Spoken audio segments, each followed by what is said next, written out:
All right. Hello, hello. Happy Monday, Jazzy crew. I want to make sure that my sound is okay. Joe, can you hear me okay? I can hear you fine. Can you hear me? Okay, perfect, because Okay. I can hear you fine as well. I wanted to go ahead and welcome everyone to the Jazzy Conversations with Jazz podcast. Thank you so much to my Jazzy crew for tuning in today. Today is a fantastic Monday. It is the beginning of July. And so, July for me represents a month of independence. And so, what I want you guys to do out there, I want you guys to make sure that you are living free from anybody's opinions of you. I want you to make sure that you are also living free of that voice in your head that tells you what you're not capable of doing. There are endless possibilities, and I want to make sure that you are not having those limiting views of yourself. I want you to make sure that you go after each and every one of your dreams. You know that the formula for an awesome comeback comprises of three things here on this show, and that's God, making sure that you have the right resources, you're using them effectively, and making sure that you are putting in the necessary work. And that's our formula here at the Jazzy Conversations with Jazz podcast for an incredible comeback. So, what I want you to do while you guys are tuned in, I want you to make sure that you share this podcast. I want to make sure that in the comment section as you are watching, and Joe, you can do the same thing. I want you to make sure that you tag people in the comment section and invite them into our conversation. I want to know where you are listening from, where you are watching from as well. And as we go along in this conversation, if you have any questions, any statements, we want to see those in the comment section and we want to engage in thought with you. Now, to begin the show, I want to talk about an important issue, which is our election season. You and I know that we are embarking upon a presidential season, but we are also having elections at the local, the state, and the federal level. And so there's two elections that I have my eye on, and there's two candidates that I have endorsed here on the Jazzy Conversations with Jazz podcast. And so I would like for you, if you are in the Hillsborough County area, we have an election, a race for your county court judge. And I want you to choose none other than Miss D. Jones for that election. So for county court judge, group 21, please cast your vote for Miss D. Jones. She's highly qualified. She's a servant leader and she loves what she does. So if you're in the Hillsborough County, that's the person I would like for you to vote for that in that election. Also, here in Polk County, we have our Polk County School Board elections embarking. And so one of the seats that we have available is in District 2. District 2 services that Four Corners area over in Lake Wells, Haines City, Point Siena area. And I would like for you to make sure that you vote for Mr. MJ Wright Jr. Make sure that you vote for him. He's the right choice for us all.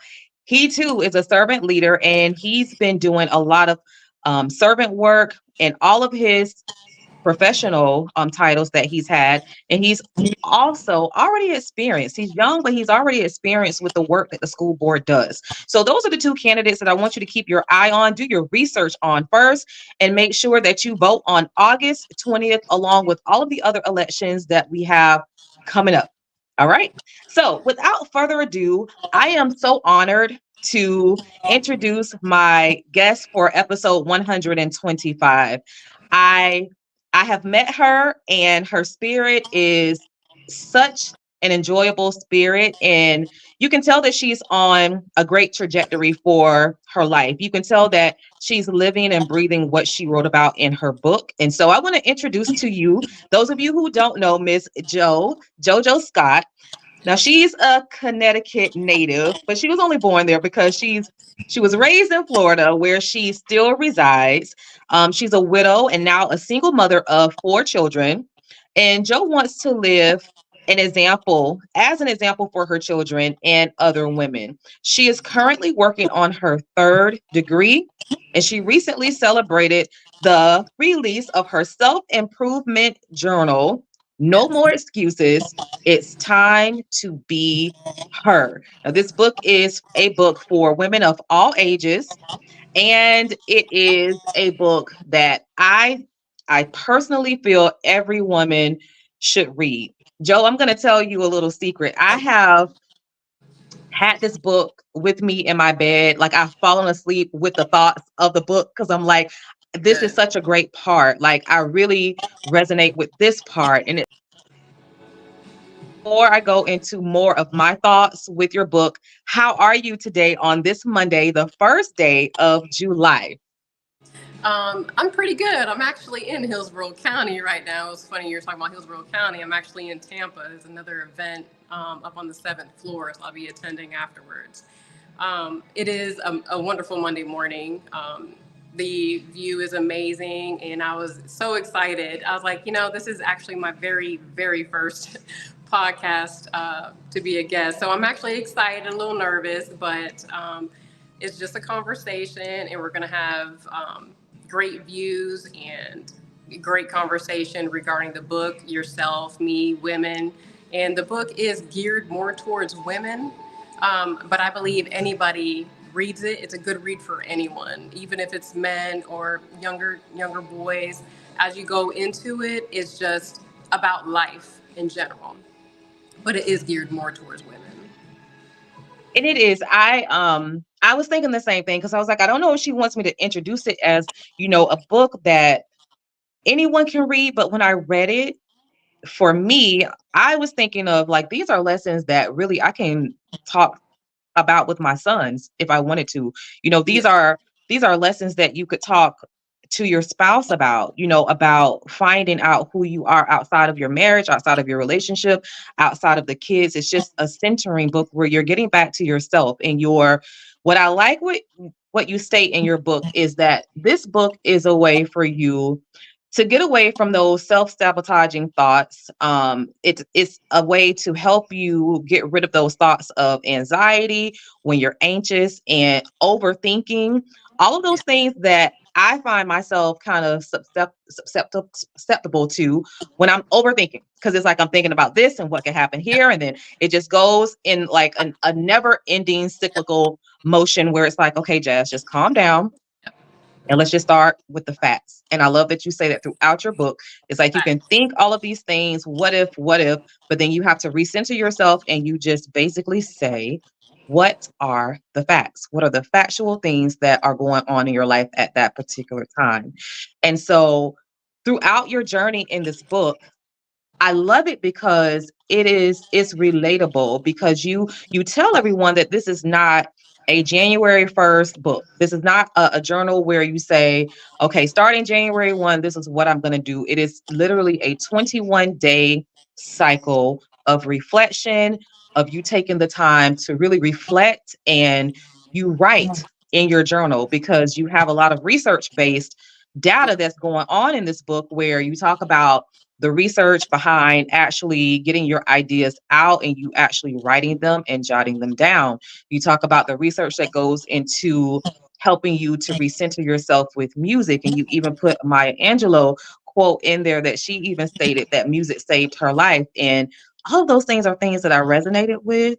But I want you to tell me, start from the beginning.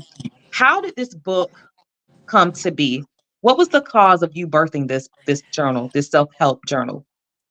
Okay, so the reason why I started is mostly for me. I felt myself getting in a depressive state, and depression comes, you can actually feel it when it comes. Um, you can feel your mind changing, your thoughts changing, your body changing. So I said, okay, and I caught myself. And I was like, you know what, let me just write. Because journaling, it actually does release stress and anxiety. And it gets your ideas out on paper where it's visual. Now it's real. And that goes back to the fact portion. But it just started with me. I was trying to help me. Um, I wrote a little bit and I read it, and I'm like, this sounds like for people, not just for me. So I just kept writing. And I read it in 4 days. I was like, oh, wow, maybe I should get this published. Went through a publishing company and went through the editing, the design, and here it is. I believe it's from God because if you talk to any author, this is not obviously a all based word book, but when someone writes a book, it usually takes them 6 months minimum, and that's 8 hour days. And this was done in four. So I take it as God Wow. showing. Yeah. So what was your writing process when you sat down and you wrote this book? Your goal, you sat down with a goal to do what? My goal was to help people. I don't care about how many sales it gets. It's like I want people to understand. I want women to understand that we all know what's going around, especially high social media. Women don't care about certain aspects when it comes to men, when it comes to their children. I mean, we see stories and clips on social media, and it's like, get back to you. You're missing something. And the thing that you're missing is in you. You're seeking for something that's outside of you. You're going to keep seeking, you're going to keep searching, you're going to keep making that mistake until you get to a place where you have to look in the mirror. And I got to that place. I had to look in the mirror. And what I saw, I didn't like. Yeah. So I had to change. So Yeah. I want people that read it to get that same concept, change for the better. So I want to say that throughout our lives, we all may go through that point in our lives where we feel the same way. Where when we look in the mirror, we don't necessarily like what we see. Whether it's we feel that we're not living up to our true potential, whether we feel like we're not getting there fast enough, it's something in us that we just one day we look in that mirror and it's like I don't like what I see and I want to do better. When you decided that you want to do better, what was your life like? Like what was the surroundings around you? What was your environment? Because when I read through the book that you wrote, I read that you were going through your own spell of depression, of anxiety, and you hurt some people that you like really bad that you didn't mean to hurt. You were living in a space where it was not Joe at your purest, at your best. So what was that around you? What was that environment around you when you looked in that mirror that day and you did not like what you saw? It was, I became someone that I wasn't. When I realized that I've become someone I wasn't, and my kids will look at me and I used to go out like every weekend. And I got to a place, and a lot of times people don't understand that you can do your hair every day. You can get up and put your makeup on it every day. You can go to work every day. You can put your lipstick on and smile at everyone, but they don't know what's truly inside of you.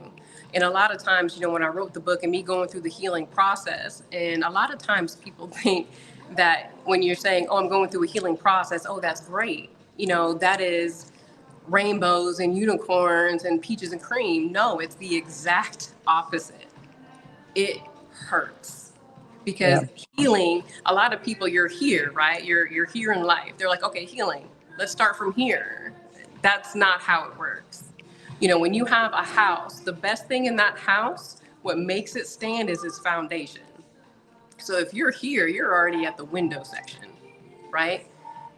If you can keep building and building, which is your life experiences, you going out, friends, whatever you want to do, but it's gonna fall because it's not have that foundation. So what you have to do for the healing process is what people don't really want to do. You got to break. Yeah. You got to break. And it's not someone coming in and hurting your feelings and like, oh, that hurt. No, it's you breaking you, walking away from things that that's not right for you or not best for you. Um, a lot of times people get in relationships and it's a very toxic relationship. And it's not like they're a toxic person or you're a toxic person. It's just you're toxic together. So it's all about breaking you to a place where then you can start to build. So it hurts. But once you continue to go through it, you got to get past that. Once you continue, it gets easier. Yeah. I'm looking at some of the comments and thank you, Bam, for tuning in. Bam made the comment. We all try to put on a mask just to cover up our hurt. And when we do that, I feel sometimes I'm conflicted with that because it's just in a simple, and I will definitely I'll reflect on this when it happens. I will be having such a horrible day, and someone will ask me, Jazz, how are you doing? Like, how are you doing today? And I'll just fake it. I'll just say, I'm doing good. How are you? And I'll go somewhere. Like, if I was heading to the restroom, and I'll just sit there and I'll look in the mirror and I'm like, my God, like, the one thing that I always go to with that is that person will never understand what I'm going through because I chose not to share it with them. That person just will never know the deep struggles that I'm going through. And then I always equate that when people commit suicide and they have these stories of, or in their letter, they'll say, like, I watched a segment where it was like one person just said, I wish someone would have asked me how was I feeling just one more time. And then I feel like I would not have had to make this choice. And I don't know. I always do like that deep reflection where I'm like, wow, like, why was it so important for me to put up a mask? And sometimes when I do that reflection, it's like, I feel like if I share that, what I'm going through with that person is like, could they really help? Or like, would they really be able to give me a solution to why I'm going through what I'm going through? And it's just that level of trust with the person that True. you are putting on that mask for. Like, Or it's do you ex- go through those situations? oh Do you sure. go through those situations, or do you let that situation happen now that you are at a point in your life where you have grown and you are trying to show up as your best Joe every single day, like with this journal? Do you do that? Um, I mean, yes, to a certain extent. Um, just like you have friends, right? You have different friends. You're not going to tell one friend everything. There's a certain group of friends that you may discuss your personal life with, like men or women or whatever the situation is. You may have another one where it's more colleague related, work related. So it is what you said. It is part where, can you help me? You got to know the difference as well. Not everybody who wants a negative Nancy.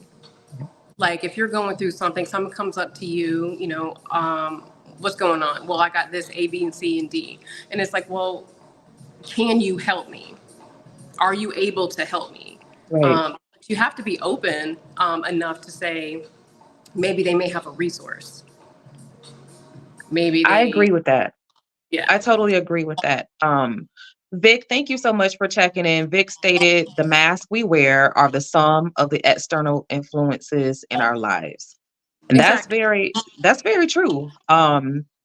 Because there are some rooms where I don't feel that I would have to wear a mask. And then there are some rooms where it's like I'm not gonna Yes, show any side of vulnerability to yes, this particular environment. Like I am showing up strong and and that's just in my normal. purpose, and that is Yes, just it. Like, and that's it's just like, so it's true. Like we do. Like the masks are really there. And when I was reading your book, JoJo, like one of the way that you wrote it in a simplistic way, but yes. you wrote it with depth. You wrote it where it was relatable.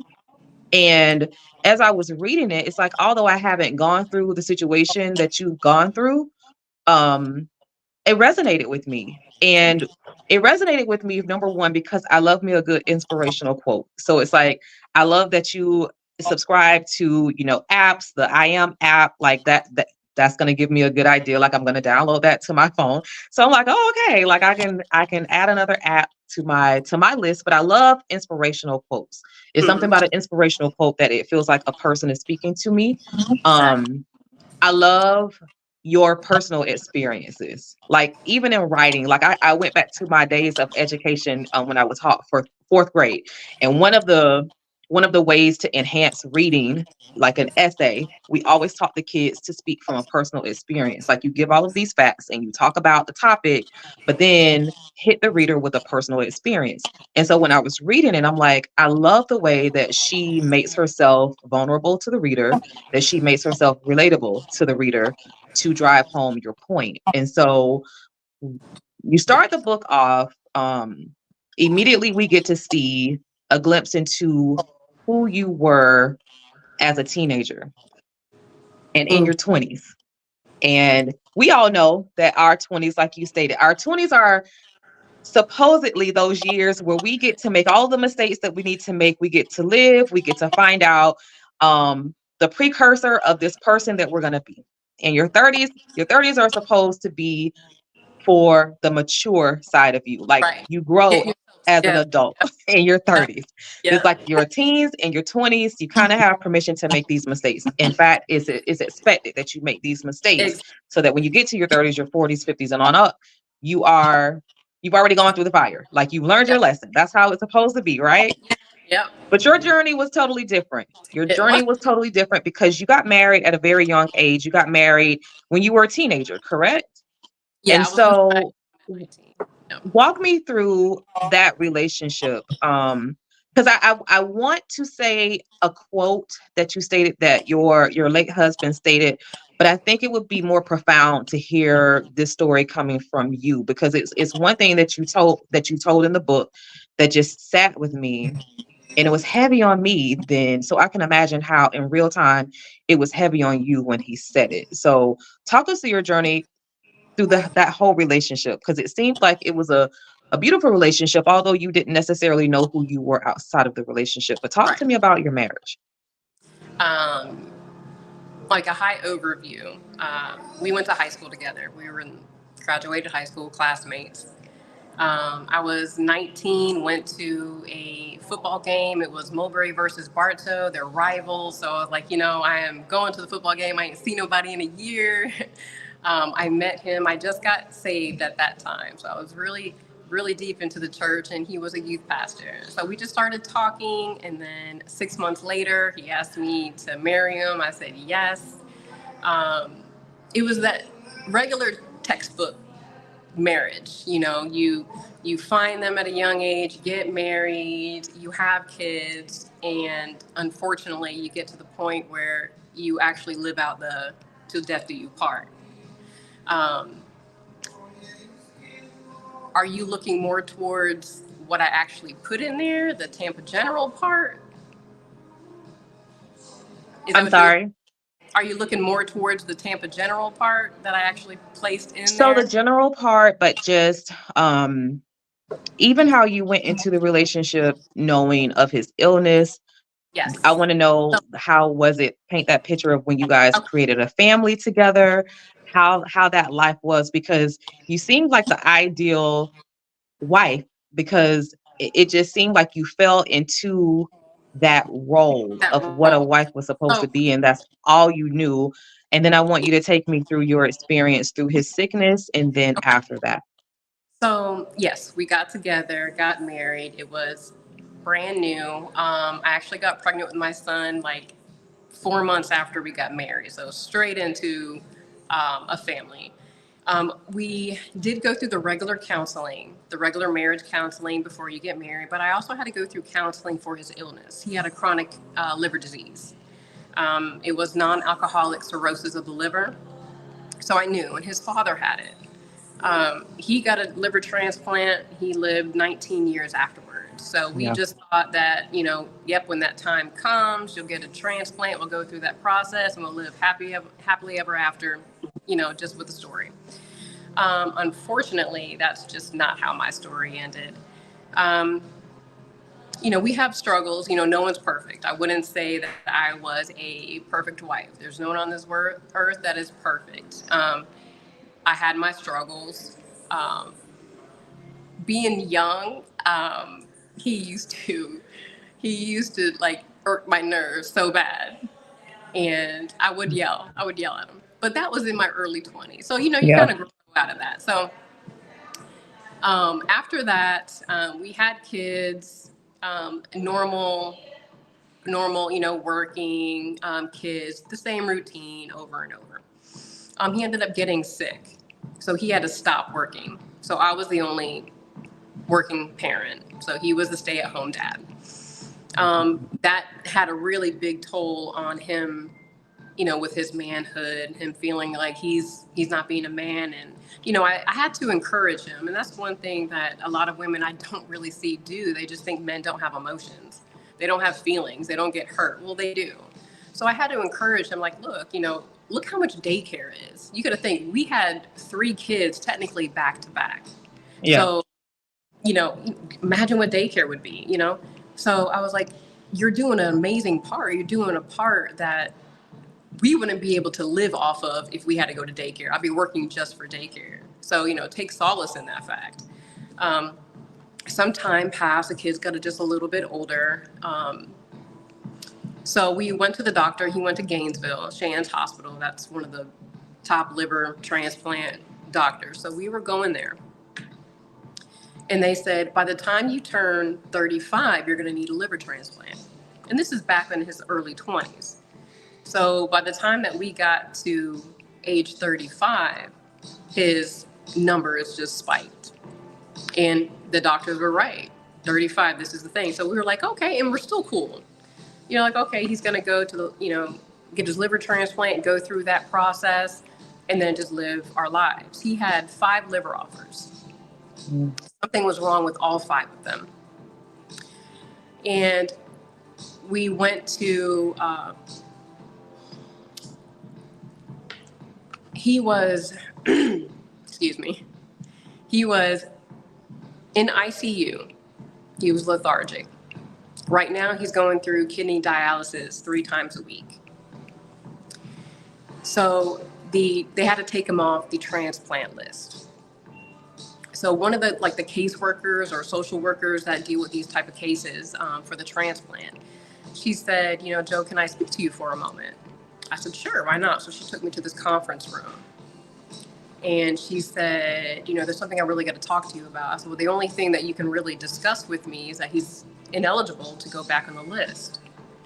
And all these doctors were coming in asking me questions, bone marrow, this. I'm like, this has nothing to do with his liver.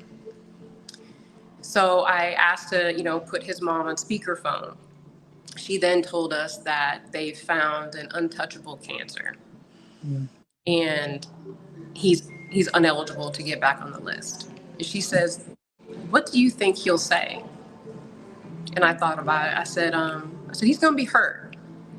I said, but he's going to say thank you. Mm-hmm. She's like, the look on her face was just awe. And she's like, he's going to say thank you? I said, yeah, he's going to say thank you. All the doctors loved him. They were all rooting for him. And so they had the kidney doctors, blood doctors, liver doctors, cardiologists. Every type of doctor that he had was there. So he just got back from dialysis. He's sitting in the chair. They waited for us to come to meet him at the door. And when they opened the door, he looked at everybody standing there and he just started to cry. He knew at that moment. So we walked in, I sat on the bed beside him.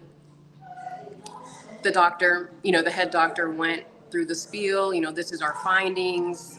Unfortunately, there's nothing that we can do. Your life expectancy is here at Tampa General. And, he said, do you have any questions? And he said, no, I know you did all that you can do. And I just want to thank you. And she looked at me and she just started crying. And she said, he said, thank you. He knew how many breaths he's going to take. God knew how many heartbeats he'll have. So he found it within himself. Yes, he was hurt. Who wants, no one's lived that outside of this life. Right. So we got down to the ICU step down. So this is him, we're living at Tampa General at the moment. He's going through dialysis. He's got his own room. And he told the doctor, he says, I want to go home. Mm-hmm. And she said, well, Mr. Scott, your life is here. He says, no, I want to go home. And he's like, well, I want to be with my wife. I want to be at my house. I want to see my kids. I miss my kids. And she said, well, if you go home, you'll decline and you'll decline fast. And he says, I know, but I want to be home. I want to be with my family. So he was discharged on Thursday. He had a dialysis appointment on Friday.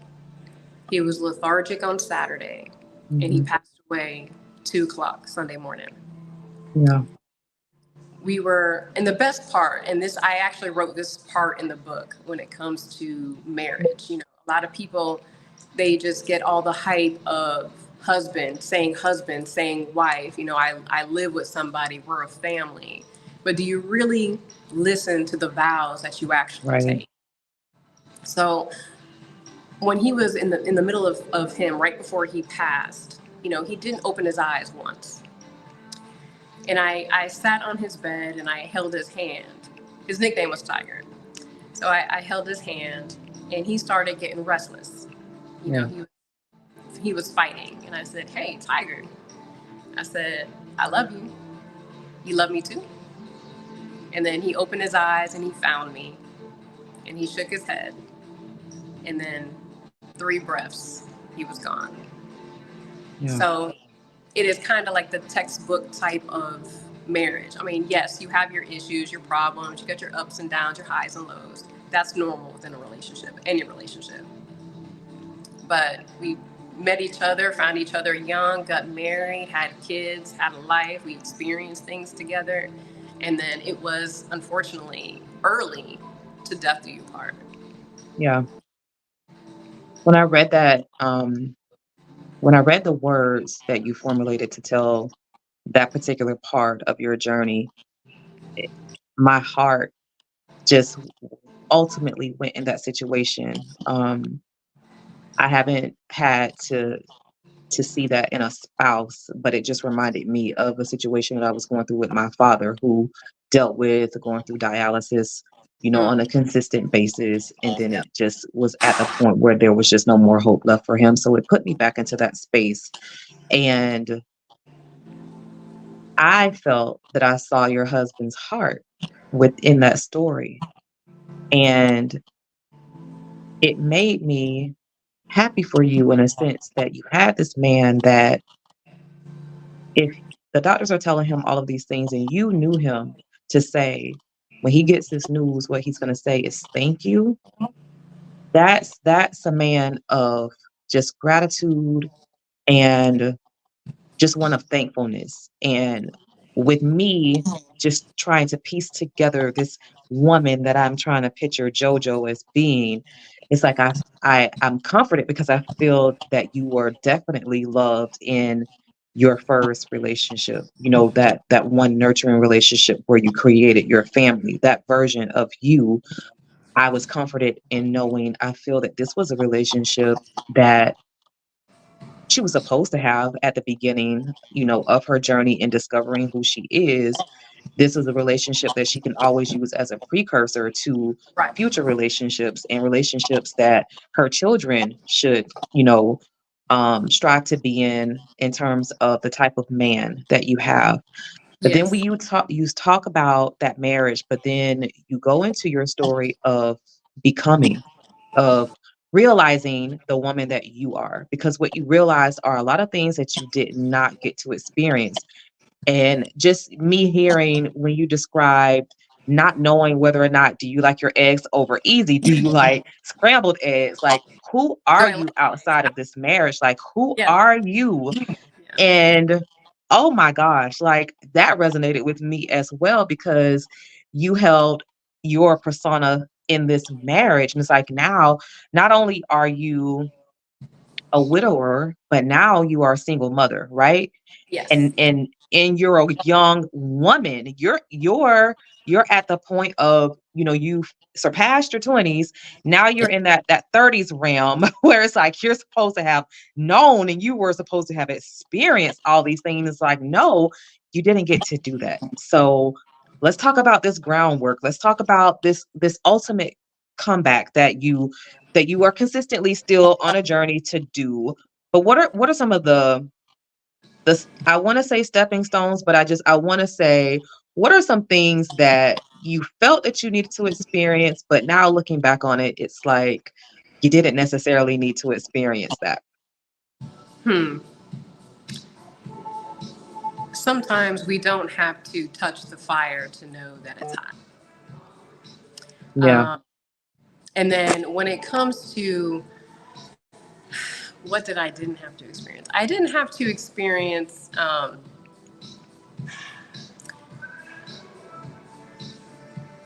negative dating experiences. Yeah. Um, I was going out and I was to a point where it was, oh, I'm just going out to go out. I'm going to go to the bar with this guy. I'm going to go out to eat with this guy, just for something to do because I was in Yeah. search of something. I was in search of something that I would never find because what I was in search of was within me. And it wasn't Tiger's fault that I didn't know myself. You know, I I just went straight into, well, I got to be a mom. I got to be a Yeah. wife. You know, um, the good wife is you put yourself last, and this is how it's supposed to be, and it's not. It's not how it's supposed to be. Um, and I didn't know that at the time. I was very much in a bubble, self-put bubble. I didn't really know certain things, and then it's like you can see outside, but it's kind of like looking through that fog window. You can see the silhouettes, but you can't really make it out. Yeah. Um, and I wish I wouldn't have gone through some of the things that I've gone through when it comes to dating. And one thing that I noticed when I got down to researching, when I got down to actually picking myself, um, I I entertained emotionally unavailable men. I seen it as a challenge. And it was like, well, you don't know me. You never experienced JoJo. I can fix you. No, that's just not how men work. They don't I'm work gonna that. tell you, good Lord Jesus, we're twins in that area because oh my, when you are this nurturing person and when you're just used to being able to fix it or you're used to being something for someone and you're like, oh, I can fix you. Like, Yeah. or oh, you'll change for me, or just that thought. That yeah, I'm totally with you on that. So I know all about that experience. Yeah. So that is something within that needs to be fixed. So you Yeah. you gotta break that part in you. Um, and one thing I noticed as I grew, and I'm not where I want to be right now. I'm Yeah. definitely not where I want to be right now. But as I elevated, as I got to that next step and the next step, and the guys that would come and be like, "Hey, let me take you out," and it's like you have that sense of discernment, and it's like, "Nah, I'm good. I'm good." Yeah. Um, and those red flags that you got, it's funny because it's like I would sweep the red flags under the rug. Oh, but maybe, or Yeah. well, what if, Mhm. or it's me. I just give them some time. No, that's not how it works. And then as time goes on, it's like those moments where that one eyebrow goes up, and it's like, wait, Yeah. that's not adding up. But then you still stay, or you Yeah. have where it's a pink flag shows up, Yeah. okay, and it's like, well, it's not red. And then some time passes. Oh, a fuchsia flag shows up. Oh, well, it's not red.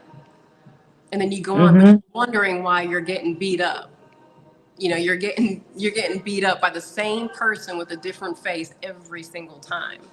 And Yeah. it's not everybody else because anytime a man, you get all men at you. You get the confident ones, the arrogant ones, the narcissistic ones. You have, the good boys, the bad boys. You have all of them coming at you, but you're picking who you entertain, and you're picking the one, that same person with a different face every single time.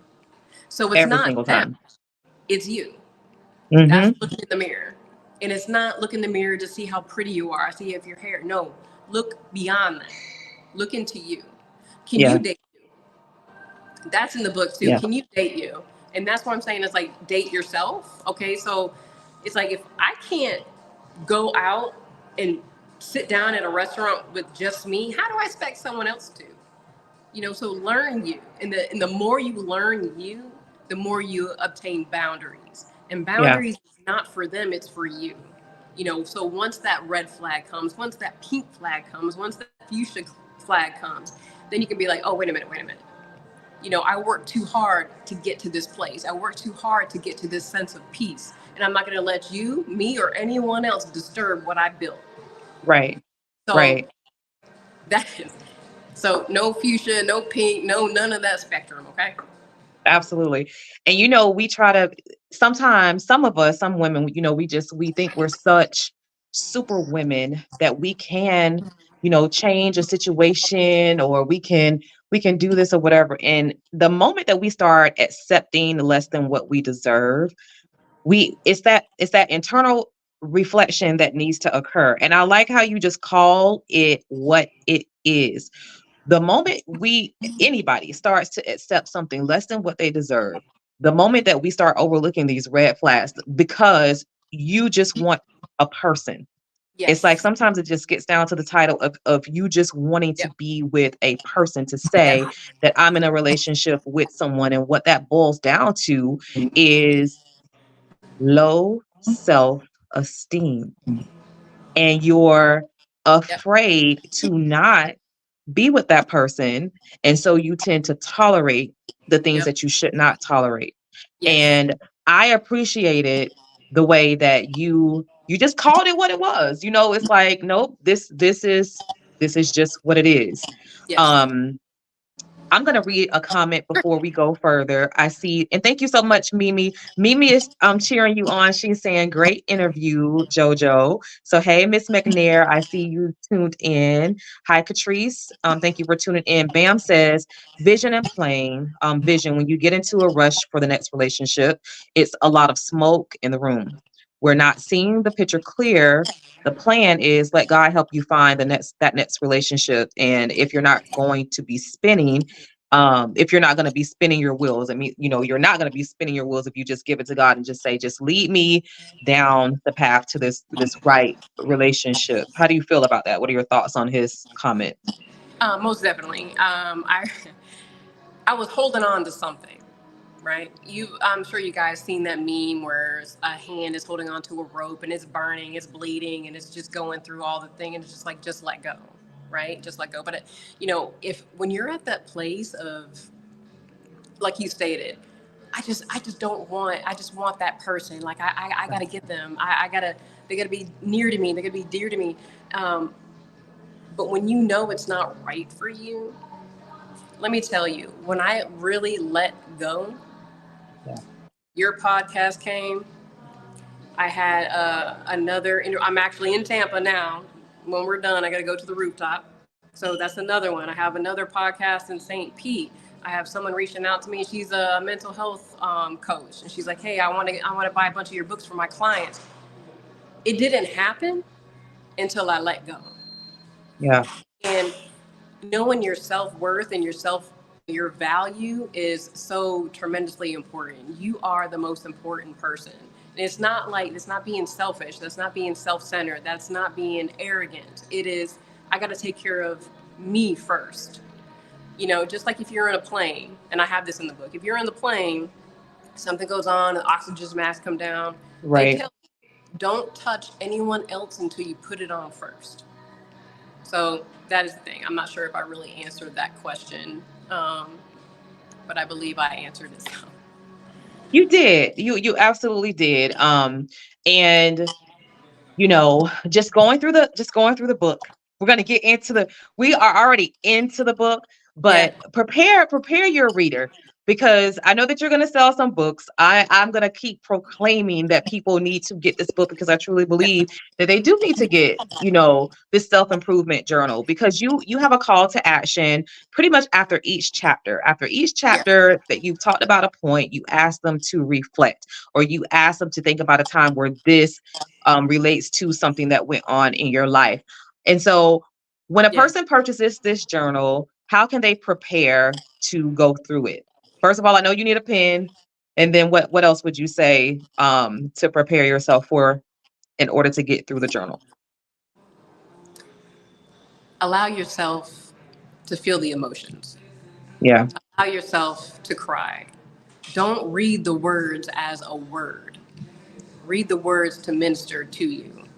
Allow it to touch you to a place where you become vulnerable, and you Yeah. become vulnerable with you. And you got to be honest. You got to be honest with yourself. Allow it to open up your mind, your heart. And the thing is like I told you earlier, you're gonna have to get back to that foundation. You're Yes, you gonna do. have to break. And Mm-hmm. a lot of people are scared to break because it hurts. But if you want to get higher, that breaking point is just a small notion. You're going to be there just for a little while. Take it for a little while. But Yeah. as you keep, pursuing yourself, while you keep, pushing forward and persevering, oh, that pain is just going to get a little better. It's going to get a little better. Healing is not. You'll never be triggered. You'll never hurt again. You'll never be angry again. You'll never be sad again. You will have those emotions because that's who we are. But you'll be able to focus on yourself. You'll be able to focus, okay, well, I'm not going to allow that to make me lash out. I'm not going to allow that to make me cuss someone out or, Yeah. you know, get in your hole and in your bed. You're going to be able to um, move smoothly with yourself or remove yourself from a situation if it is an actual person. Yeah. You'll get Well, stronger. Get stronger. yeah. I agree. Briefly tell me why 21. Why 21 Okay, days of reflection? 21. Okay, so there's a thing called the 2190 Which rule. that's my favorite number, by the way. Oh, 21? Hey, okay. Yes. Um, so isn't that that's not the alphabetic kappa, is it? 21? Oh, okay, never mind. Just kidding. So the 21, it's called the 2190 rule. So it takes 21 days to create a habit, and it takes 90 days to make a lifestyle change. So that's why I did Mm-hmm. 21. A lot of people were like, well, it's a journaling. Is it supposed to be 30 days, 31 days? Well, no, 21. 21 makes a habit. This is just a start. I want this just to be a start for you to get to your next level. Then you can buy your own journal. It could be elaborate, bedazzled, whatever you want. It could be just a Yeah. spiral notebook, but it's just a start. Get to a start. Gotcha. I like that. You asked me when we were chatting earlier some chapters that I felt that resonated with me, and I want to get into some of those chapters. And so you've already covered one of them where you talk about the importance of you dating yourself, of being in solitude. And if I had to reflect on myself, I've never had a problem just being by myself. And I notice it's like I show up a lot, and I know a lot of people are like, dang, like she's always, or like a lot of times I just see her by herself or she's with her kids. Like I'll do my click or whatever, but in terms of this dating game, I I have encapsulated myself into a space of it is okay to go on a date with myself. And now I will say that was kind of foreign to me in terms of calling it that, saying that I'm dating myself, saying that I don't have to have a counterpart per se to go on a date with myself. And so I am so in alignment with the teachings that you state in that particular chapter. So when you guys get the book, that may be one of the, for those of you who are like a relationship person, or for someone who just has to have someone in their space. Like I look at these people and I don't understand. It's like, my gosh, you were just married and like 3 months later you're in like a committed relationship. And then after that ends, you are now in another relationship. And I'm like, is there something wrong with me? And then I look No, back on it and it's like, no, you're good, Jazz. It's like, nah, no, like that, they're continuing to search for something that they need from some, like in someone else instead of within. And they're and not that's giving giving them too themselves much power. that space and time. That you're Um, giving that person too much power over you. Like, if that tells me that you're a needy person. You need to have someone in your life. There needs to be a spouse. There needs to be a partner. Um, yeah, that person is probably needy, very clingy, maybe have a lot of trust issues, insecurities. One of the main things that pops in my head is insecurity. And then someone that's really insecure and has to have someone around the clock is what's gonna happen is that you're gonna push that person away. because you're putting too much on them. They have to live for themselves, their kids, their job. If you guys have kids together, but then now they're responsible of walking on eggshells just to make you Right. happy, to make sure they don't trigger you. Are you going to go, you're going to cry? Are you going to just be angry? Are you just going to storm out? Are you going to just do something retarded? You know, you have to work on yourself. To me, that person, if they can jump from relationship to relationship like that, they're just seeking that honeymoon phase, Yeah. and there's a very high level of insecurity, and that's something that only them, allowing God in you to actually see within you and fixing you. And Yeah. unfortunately, unless you're married, unfortunately, you're going to have to be by yourself Yeah. for a notion of time. You're going to have to be by yourself to get that real healing. Yeah. The Bible even talks about that when something you fast. If you're married, you fast, and usually when you fast, you don't have sex with your partner. But as soon as you're done fasting, then you come together. So same thing. You're fasting for you. You're fasting for a purpose and a reason. Same thing in this. You're fasting from the world, so you Yeah. get to know you better, and you can grow and you can learn, and then you can be the best version that you can be. And then that's going to do nothing but help the people that's around you. Yeah. I agree. Chapter 6. Chapter 6 is about that soft life. Chapter 6 is about that soft life. And I was explaining to you that sometimes, depending on the space, sometimes it's difficult for me to appear um as being soft. And I've heard a lot of argumentative conversations, from different podcasts where a Mhm. man would make this statement. You're either feminine or you're not. You're either masculine or you're not. So it's like when you say this thing is situational, it's like, no, you're either feminine or you're not. And a lot of men equate femininity to being soft, right? But I feel like there's other levels, there's other factors of being feminine, but a man loves a soft woman. Like he loves a feminine woman. And chapter 6, you dedicate that to I think you called it softness. And it's just teaching women to show up in a soft space. And being soft doesn't mean that you have to be docile.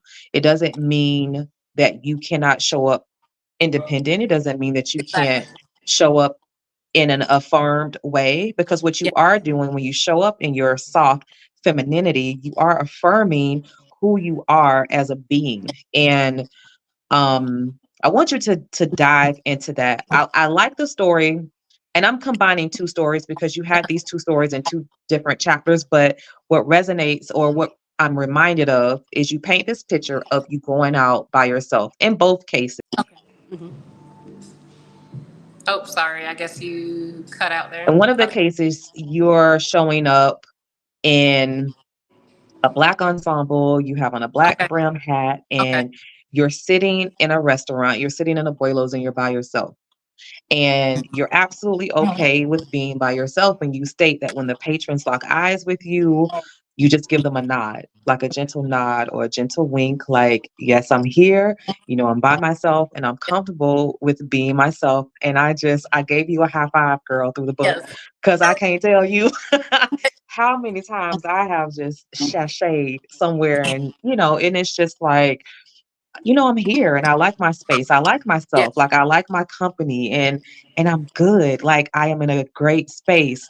And then you paint this other picture that I really like, because I love women who are like this towards other women. You state that you were outside of a venue, and the women didn't know you were doing this, but Nope. you were helping yourself up to actually show up in a space by yourself, like you were dressed nice, you look beautiful, and you walked in with full confidence. And these women come up to you and they say, "Sis, you are gorgeous." And we couldn't wait for you to come in to tell you how gorgeous you are. And you let the reader know, like, little did they even know I was like pepping myself up to even come into this And space. yeah. And so tell me how you formed that confidence, how you were able to affirm yourself and be delicate and soft. What do you mean? Why did you dedicate a whole chapter to being soft? Because nowadays, you can see within our world a lot of, like you stated before, about women being independent. They take Yeah, independence as being hard. I'm the man. I got this. And you talked about femininity. Yes, they're always going to match. A masculine and a feminine will always match. yeah, So if you see a masculine woman, she's got a feminine man. They're always going to match. Okay. yeah, Um, and then we have a natural, if we allow ourselves to be natural women, we have a natural, even when we walk, we don't have to twitch. We have a natural sway. We got a natural flow about us. We have a natural, when you see those movies when you walk in and just like everything slows down and the hair and we are yeah, natural like that. And it's sad to see that the women has become the way they become. I'm very old school, and I guess that's because I got married young, and I was just in my yeah, own little bubble for a very long time, and I'm just, whoa, what is this going on here? This is not me. yeah, But it took me a while. It took me a very long time to actually get to that place because I was always with someone. I've always was with my husband. I was with my kids, or I was with a friend, and it was a family thing. It's always with. I was never by myself. With this transpiring, I had no choice but to be by myself. So at first, I started going to the movies, and I would go to like a 2 o'clock movie, and I just felt I'm like all eyes are on me. I feel stupid. You just people don't go by themselves, and But as I got to know me, and as it got better, I was like, you know what? I'm gonna make this 7 o'clock movie. I'm yeah, gonna put on my heels, which I'm a good 6 foot with my heels, by the way. Um, I'm gonna dress up like I am going out on a date with a man, but it's just me. yeah. So the black dress, that's so funny. Um, I want to say it was around my birthday time. So I was just a birthday dinner. And this is, I'm pretty Yeah. sure you've probably been there since you're Canadian. So it is a nice restaurant, it's Yes. nice. It's not like a restaurant where you go by yourself, you usually go with people. I did. I had this, black fitted dress on, black heels, black brim hat, and I was in the middle of the restaurant. There was couples all around me. And you feel the stares, and it's just kind of like, and then, I look over and there's this lady looking at me, and I just smile and nod, go on about my business. Yeah.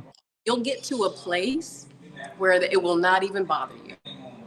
It will not. You would rather be by yourself sometimes. You got to catch yourself because you'd rather be by. I picture you, Jazz, as being that type of person at this moment. It's like, no, I'm good. I'm just gonna go do this thing by myself. Um, You but called it right. yeah, you gotta, I see it. I see it. Um, and then I had this this multicolored jumper type thing on. It had it was full, long sleeve. It was pants. It was fitted, but it just had this like big flowy thing behind me, and it was just I just had some heels. Yeah. It was nice, but get this though, Okay. everything was covered. Oh, wow. I wasn't showing no breasts, no butt, no stomach. Yeah. Everything was covered. And what attracted people to me was my confidence, not my Yeah. body. And I did. I was leaning up against the high tabletop, and I was like, you know what? I said, you got to walk in. You got to walk in who you are. I own this place. This is mine. This is my environment. The power of talking to yourself. You got to Yes. research that. Talking to yourself is a very powerful thing. I walk in. I walked in with my strides slow.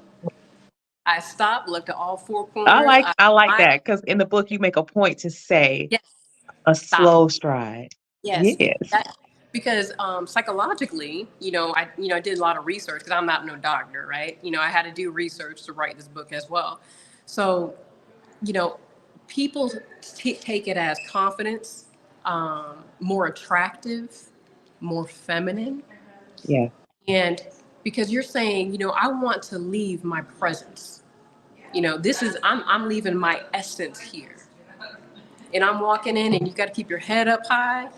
And I walked in. I mean, they were a little tipsy. They were a Yeah. little tipsy. But they came in. They said, she's like, I'm so sorry. She's like, but we seen you outside and we were just wait. We couldn't wait till you walked in. And she's like, you're just so, you're so beautiful. And I was just like, thank you. And then I just, went on to my spot. And even leaving them, my strides were slow. I got to my spot and, whatever I did at the moment, sat down, watched the jazz band or whatever. But, you know, a lot of people, sometimes you have to psych your own self up, to come in Yeah. because not everybody's on high. You're not Yeah. going to be on the 10th floor 24/7. You get knocked down a few floors sometimes, and that's just being human. And that's Yeah. okay. Just don't Yeah. dwell in it. Absolutely. Absolutely. So chapter 8 talks about, if I'm correct, it talks about what now? Like basically what do you do now? Like what are you gonna the way I read it was, um what do you do now when you are coming into this woman that you're destined to be, or this better version of yourself, and you give a precursor, you give a whole chapter of what now. So tell us about that chapter.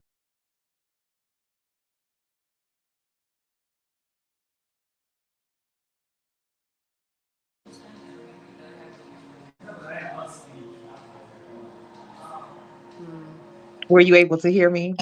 Nope. No, I Oh, just okay. got I'm sorry. now. Okay. So I was saying in chapter 8, I think it's either what now or where do we go from here? I wanted you to just give us a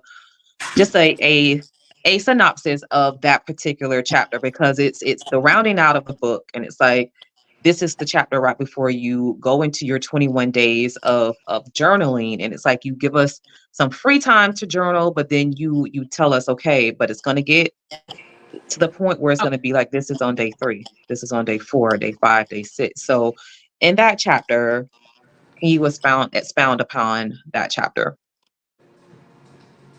okay. So chapter 8. Oh, that's chapter. Okay. So chapter 8 is called Let's Talk. um Um, okay.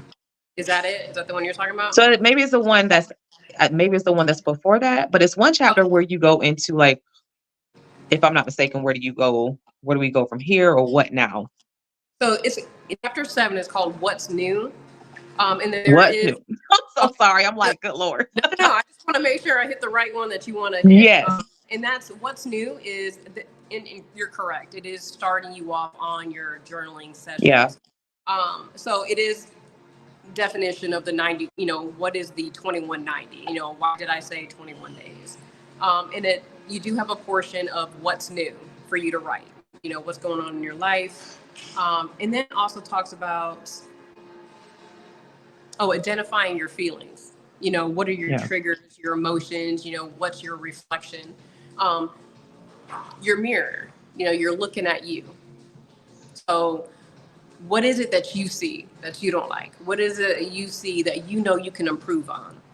Yeah. So, and then it pretty much talks about embracing your newfound self-love, opening your eyes to many new things, developing time for you, to be with you, by you.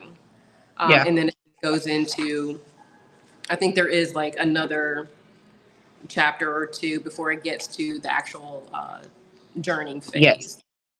And so along with that chapter, one of the things that I did like about the book is you speak for your person now, even though it's something that you may strive for in the future. But instead of saying I want to, or I wish, or I can't wait until, Oh, you say I yes. am. Like, I am doing these things. You affirm it when you say, you talk in the mirror to yourself, like, I am doing these things. Yes. This is what I am going to become. You do things like you pray for your future husband, like Yes. you pray for the person that you want that person to be for you. Like, you become that person that you're praying Exactly. for in your waiting Exactly. season. And so things like that, where you speak into the now, like you affirm the now, you affirm what's going to be as well. I love that type of affirming. And honestly, that's what affirmations are. You talk Yes. about who you Yes. are in the moment, and Yes. even who you strive to be. One of the things I was looking at, the power of manifestation, like people Yes. who truly believe that you have to write it. Like, you have to write it, you say it. And then every day when you see it, like, I think it was like oh, what is it? I want to say it's like the 369 method, where it's like you write it 3 times, look at it 3 times, then you do it 6 times, and then right before Yeah, bed you write it, yeah. or you say it 9 times, and it's like you do it before bed because that's where you go into your deepest realm of thought, right before bed. And it's like I'm all for like this, the positive. I'm all for affirming who you are, because I think one of the most dangerous things that we can do, we can get lost in who we think we are if we haven't evolved fast enough. But more, I don't know if it's more detrimental, but it's just very detrimental when we let the opinions of others invade our space. And you even start your book off with even giving an example of that, which is why I think you end it with just the power of you affirming who you are. And then let's talk, like let's really really dive into who you are going to be, who you're growing into with your thoughts. Because one of the things you begin the book with is how kids picked at you for your Yep. eyes, and it had you thinking that you had these big eyes, so much so that you grew your bang as long Oh, to yes, they cover were up your long. eyes. And Yes, I'm looking and I'm like, I remember the day that I met you, like in person, and just like you stated in your book, that's the first thing that I noticed about you were your beautiful eyes. But you at the beginning, and you were young, like you let those negative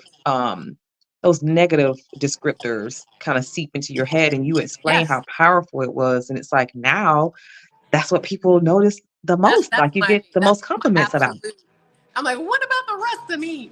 No, but that is the absolute number one compliment that I get now is my eyes. Yeah, And that's the power of words. That's why you have to say those affirmations, those the confirmations for yourself. It's like, this is what I want, this is what I'm willing to accept, and this is what I'm not willing to accept. And try. I'm doing my best and to get I want out of my talk, because want is not a guarantee. You know what yeah, I mean?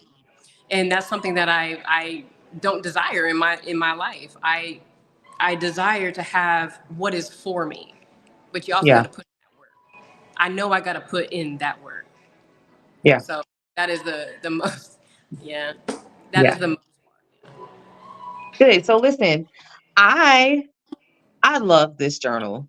Um, I have Thank. not started my 21-day cycle yet, but I am about to start on it. I'm at the point where I can embark on it because I've read the book. Um, and there are some, like I told you, I said chapter six, I read like twice. I was like, I read chapter six twice. So it's like,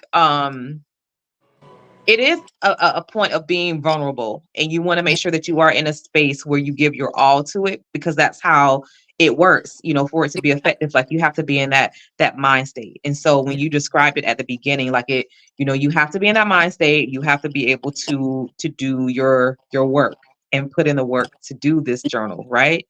Yes. um so you had your book released, you had an event for that. It looked amazing at the, was it the wine bar in Bartow?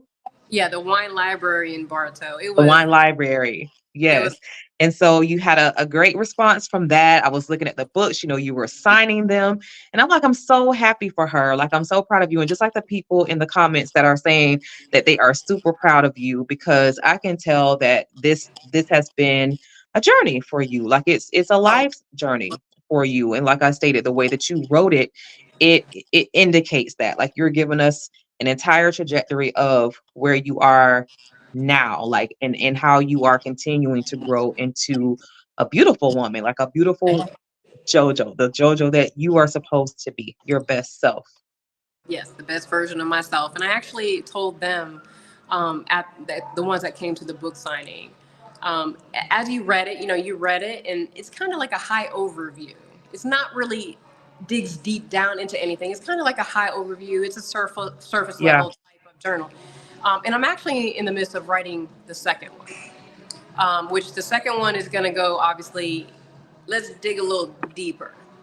And I asked the people that came to the book signing, I had a section of index cards. And I said, if you want a self-help journal, a self-help book, improvement book, or whatever, what do you want to see in it? You yeah, know, if you picked it up, what would you want to read? And that's also, I'm asking you, what would you want? Like, is there a certain topic? Is there a certain question? And granted, I don't have all the answers. Maybe it's Yeah. something I have to research, but you're just going to help me, help you, help me, help you. I'm going to get better. I'm going to get stronger. I'm going to grow, and so will you. So I'm going to ask you as well, not not in the air, but to think of a question or a statement. What Yes. would you want to see?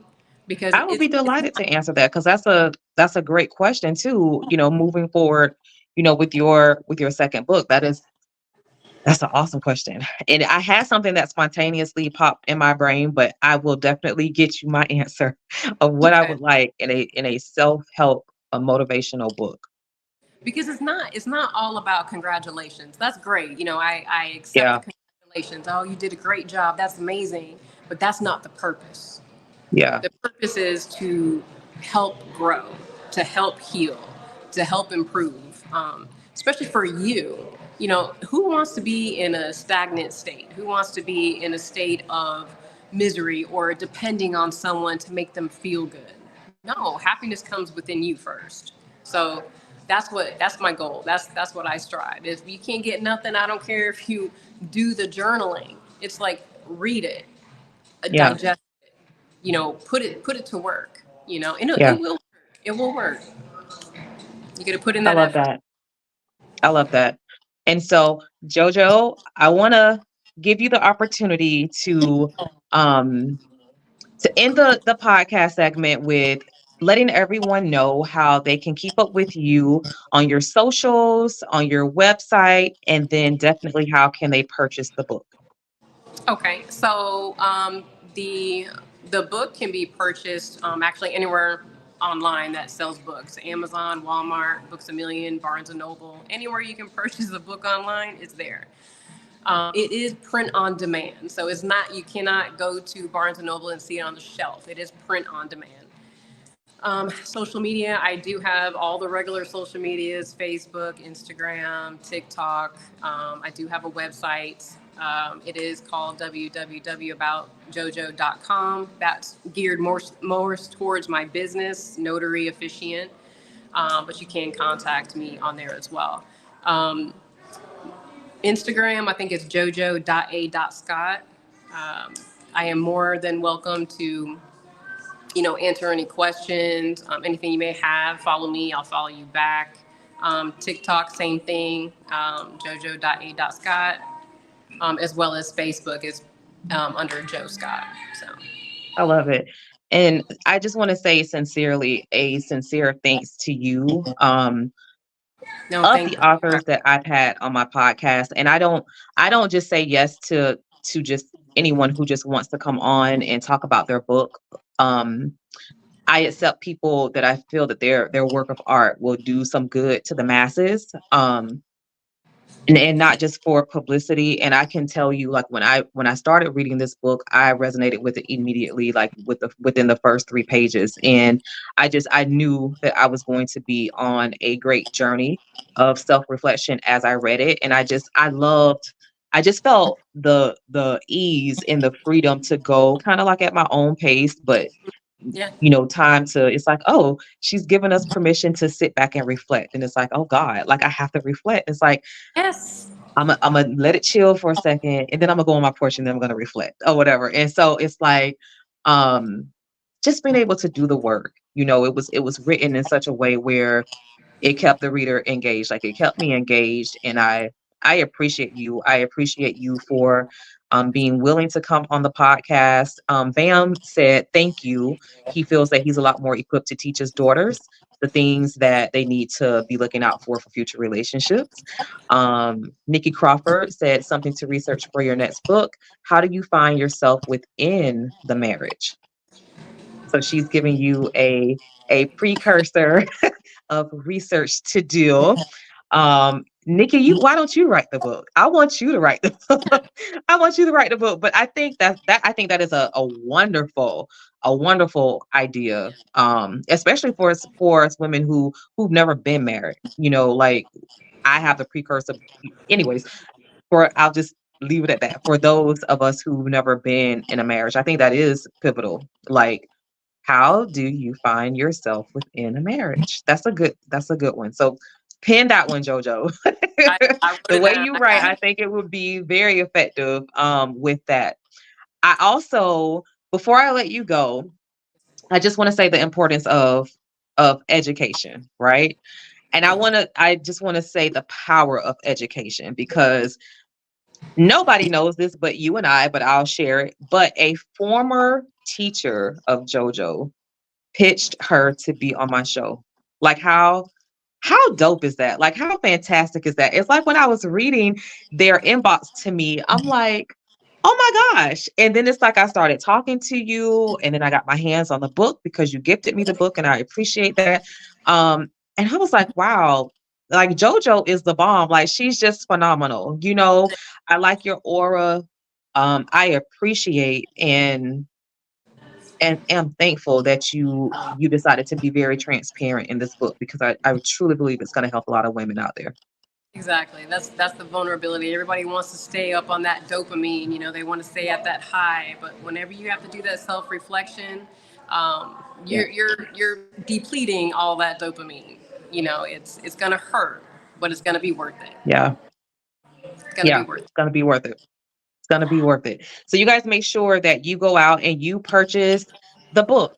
I'm going to put it back here so that you can see the purchase and the name of it. You want to make sure that you go out and you purchase No More Excuses. It's time to be her. Available wherever you find your books, Amazon, like she said, Walmart, and subscribe to all of her social media channels. Make sure you keep up with her.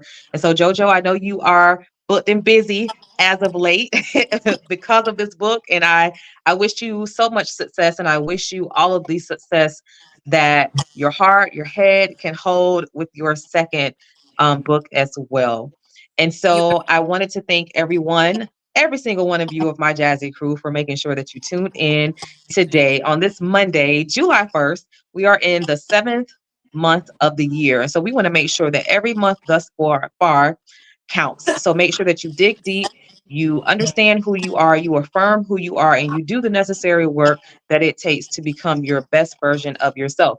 And in yes. order for you to be a part of my Jazzy crew, you know that it's very simple. All you have to do is make sure that you are following me on all of my social media platforms. That's at Jazzy Conversations with Jazz. That's JAZZIE Conversations with Jazz on Facebook, YouTube, and on IG. You can also make sure that you are following me on your favorite podcast platform. I look forward to seeing you guys on next Monday at 7 p.m. Eastern Standard Time. We're going to bid you adieu, JoJo. Be safe out there and keep spreading the importance of this book. I appreciate you. Thank you. I appreciate you as well. You're welcome. You have a good night. You too. Bye bye.